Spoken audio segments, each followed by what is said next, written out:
अनंत अंबानी और राधिका मर्चेंट की pre wedding में टोटल खर्चा 1259 करोड़ हुआ। लेकिन इसका मुझसे और आपसे क्या कनेक्शन?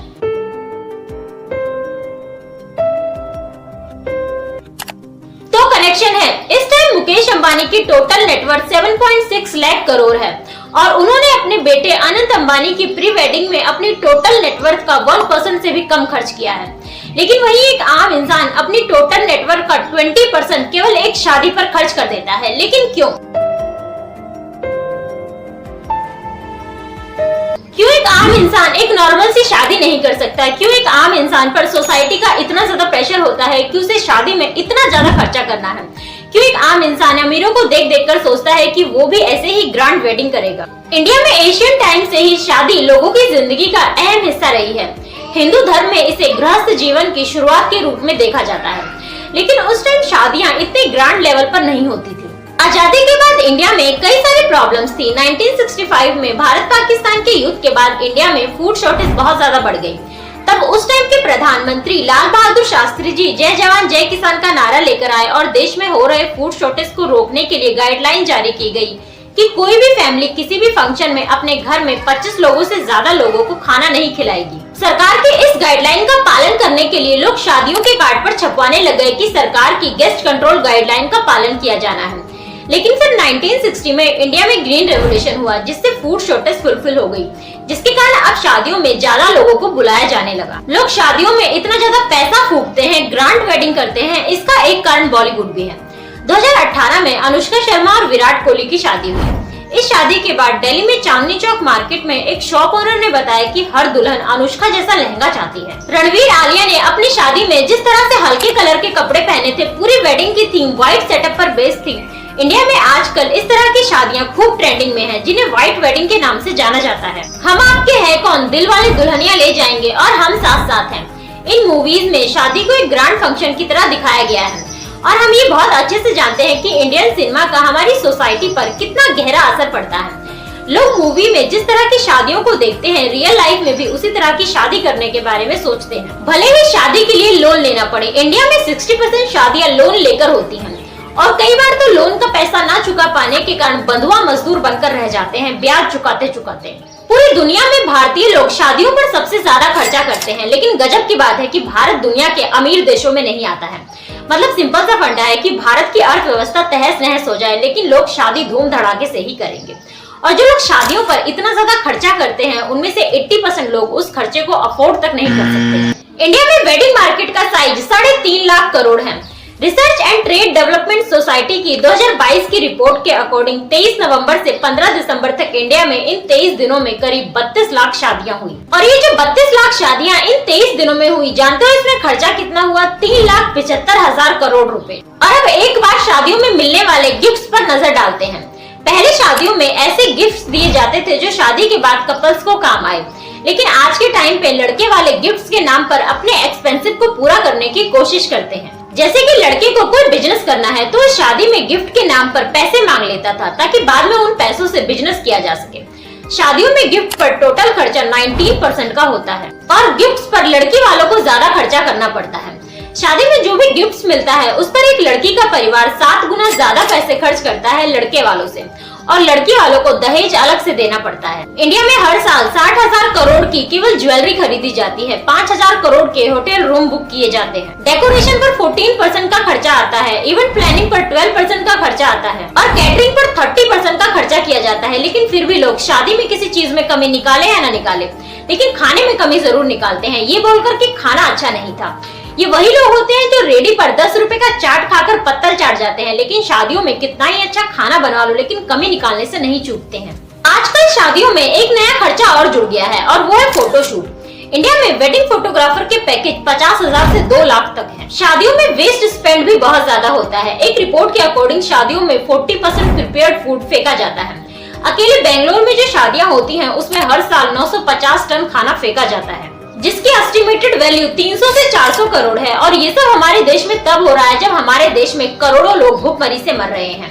हमारे देश में करीब 20 करोड़ लोग भूखे पेट सोने को मजबूर हैं। ग्लोबल हंगर इंडेक्स में भारत 125 देशों में 111वें स्थान पर आता है। और हर साल इन शादियों में हजारों टन फ्लावर फेंके जाते हैं। क्योंकि शादी खत्म होने के बाद इन फ्लावर्स का कोई काम नहीं होता। ओली की एक शादी जो 5 दिनों तक चली, इसमें 32,600 किलो फ्लावर्स फेंके गए। यह हमारे एनवायरनमेंट के लिए कितना खतरनाक है, इसका अंदाजा आप खुद लगा सकते हैं। शादियों में इतना ज्यादा खर्चा करने का एक कारण सोशल स्टेटस भी है। शादी एक जरिया है ये दिखाने का कि हमारे समाज में स्टेटस क्या है। जो शादी में जितना ज्यादा खर्चा करेगा उसका समाज में उतना ही ऊंचा स्टेटस हो सकता है। कि किस तरह मेहमानों को खाना दिया गया, किस तरह के उनके लिए होटल्स बुक किए गए, किस तरह के दूल्हा दुल्हन ने कपड़े पहने, ये सब मायने रखता है सोशल स्टेटस के लिए। इस सोशल स्टेटस को बनाए रखने का प्रेशर उन लोगों पर भी होता है जो एक्सपेंसिव वेडिंग अफोर्ड नहीं कर सकते।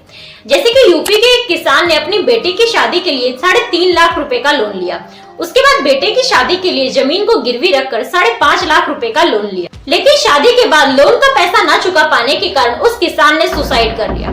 शादी में अगर कोई फिजूल खर्चा ना करे, नॉर्मल से शादी करे, तो उसे ये सुनने को मिलता है कि कितने कंजूस हैं ये लोग, ये भी कोई शादी है। और शादियों में इतना खर्चा करने का एक कारण शो ऑफ भी है, ताकि बाद में फोटो और वीडियो को सोशल मीडिया पर अपलोड करके डींगे हाँका जा सके कि देखो हमने अपनी शादी कितने धूम धड़ाके से की। और कुछ लोग कहते हैं कि शादी जिंदगी में एक बार होती है, इसलिए शादी में दिल खोलकर खर्चा करना चाहिए।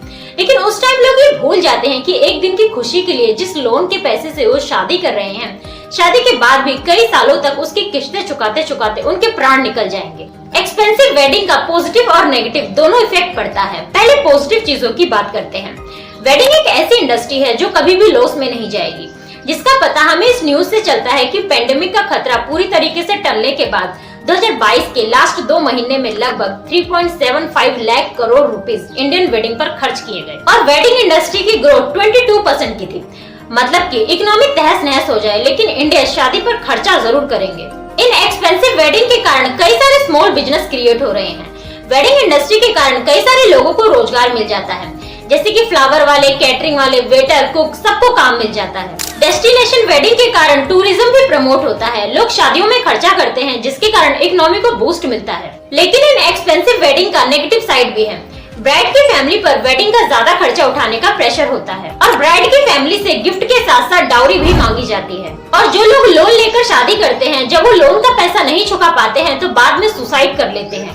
डेस्टिनेशन वेडिंग के कारण वेस्ट मैनेजमेंट एक बहुत बड़ा इशू बनता जा रहा है और शादियों में जो खाना फेंका जाता है उसकी तो कोई हद ही नहीं है। भारत में एक तरफ शादियों में इतना ज्यादा खाना फेंका जाता है और दूसरी तरफ करोड़ों लोग भूखे पेट सोने को मजबूर हैं।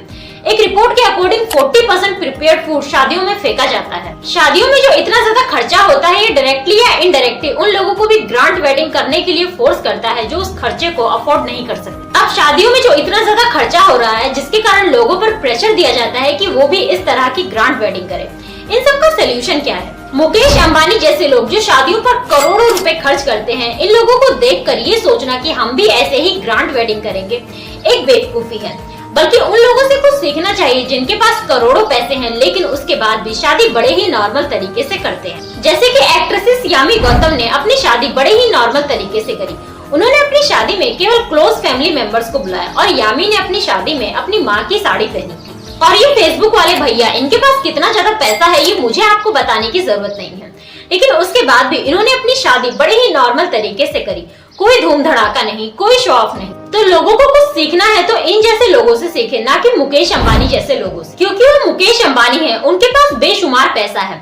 इन टुच्चे मुच्चे खर्चों से उनका कुछ नहीं होने वाला, लेकिन हाँ, इस ग्रांट वेडिंग के चक्कर में आपका धोती कुर्ता सब उतर जाएगा। और कोर्ट मैरिज को प्रमोट किया जाना चाहिए और अगर शादी में खाना बच जाए तो उसे फेंकने के बजाय जरूरतमंद को दे देना चाहिए। हाँ, एक दिन खाना खिलाने से देश से भुखमरी खत्म नहीं होगी, लेकिन फिर भी खाने को फेंकने से अच्छा है कि उसे किसी को दे दिया जाए। मैं एक्सपेंसिव वेडिंग के खिलाफ नहीं कह रही हूँ। जिसका जितना मर्जी करे वो शादी में उतना ज्यादा खर्चा करे।